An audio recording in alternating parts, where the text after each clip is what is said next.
right. Ready to jump into a new deep dive today? Definitely. Always ready for a good deep dive. Awesome. So today we're tackling something we all deal with. Obstacles. Yeah. Those. But here's the twist. Oh. We're not just looking at how to, dodge them. Okay. Yeah. We're going to figure out how to actually use obstacles. Use them. Like stepping stones. Interesting. Our guide for this whole thing is Overcoming Obstacles, Guidance, and Biblical Principles. That's a pretty solid source. It's amazing how it totally reframes obstacles. Yeah. Instead of just being setbacks. Right. It's all about seeing them as opportunities to grow from. Oh, totally. It's funny because that reminds me of when I was learning to snowboard. Uh-huh. Oh my goodness, I wiped out so many times. Yeah, I bet. But every fall, as painful as they were, Right. I learned something Oh, yeah. about balance, about technique. You get better. Eventually, I was cruising down those slopes. Nice. What about you? Oh, for sure. Have you ever had one of those face plant moments Oh, absolutely. that actually turned out to be a good thing? Definitely. I feel like everybody has, right? Yeah. I was like Thomas Edison, right? Uh-huh. With the light bulb. All those failed attempts, yeah. He said, I haven't failed. I've just found 10,000 ways that won't work. Exactly. And, this whole thing kind of ties into something that, psychologists call a growth mindset. Right, yeah. Which is basically the belief that your abilities aren't, set. You can always improve. You can be developed. Yeah. Through effort, through learning. Exactly. So instead of seeing a challenge as, I'm not good enough, Right. you can see it as valuable feedback. It helps you get better. Yeah, exactly. And it's really cool because this source doesn't just stop at the mindset shift. Yeah. It also gives us practical stuff to do. Oh, nice. A resilience toolkit I like it. to help us in those tough moments. Oh, yes, it is packed with great tips. For sure. Taking things one step at a time. Yeah. Focusing on what you can control. Definitely. And not being afraid to ask for help. That's huge. These are things we can actually do. Right. When we're feeling stuck. That focus on what you can control part Yeah. is super important. I agree. Because, it's easy to get overwhelmed by a problem. Oh, yeah. And feel totally powerless. Told. But this source reminds us that even in the midst of all that, there's always something we can control. Oh, that's good. Our attitude, Uh-huh. our effort, our choices. Right. And sometimes just taking that first step doesn't even matter how small. Right. Can get you moving in the right direction. Yeah. Momentum. But beyond just the practical tips, the source goes a bit deeper Oh, yeah. and talks about how wisdom from the Bible can guide us. And before you think we're going to start preaching, Right. it's not about dogma. No. It's about these timeless nuggets of wisdom that have helped people for centuries. Right. Offering guidance for all the ups and downs. Totally. And one of the major themes is this idea of trust. Trust. Trusting in a bigger plan, Okay, yeah. even when we don't understand what's happening. That makes sense. Proverbs 3.56 says, "Trust in the Lord with all your heart and lean not on your own understanding.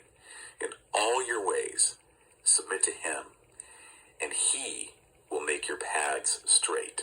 Powerful. It's a reminder that we don't have to have all the answers. Right. And it's not just about, sitting back and waiting for things to, magically work out. Right. The source also emphasizes perseverance.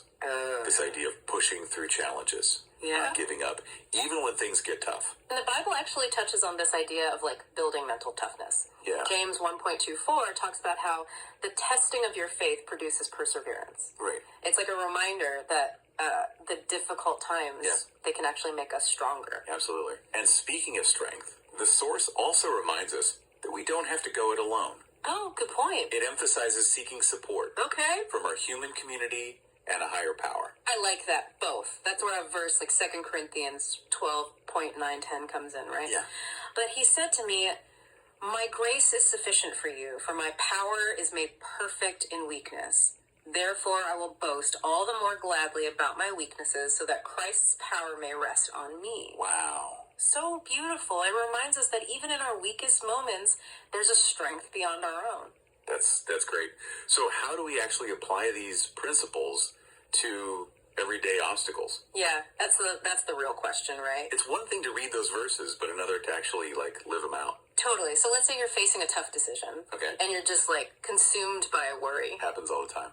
The source reminds us that instead of just spiraling with anxiety, we can pray. Oh, Turn to prayer for guidance. Philippians 4:6-7. Do not be anxious about anything, but in every situation, by prayer and petition with thanksgiving, present your request to God. And the peace of God, which transcends all understanding, will guard your hearts and your minds in Christ Jesus. I like that. And when fear starts to creep in, Yeah. which, let's be real, it happens to all of us. Oh, yeah. Remember that you're not alone. So important. Isaiah 41:10 reminds us, so do not fear, for I am with you. Do not be dismayed, for I am your God. I will strengthen you and help you. I will uphold you with my righteous right hand. And Galatians 6:2 encourages us to carry each other's burdens, and in this way you will fulfill the law of Christ. Community. Yeah, sometimes just talking to someone who gets it can make all the difference. Absolutely. Leaning on those around you, your friends. Yeah, the support system. Yeah, it can give you that push to keep going.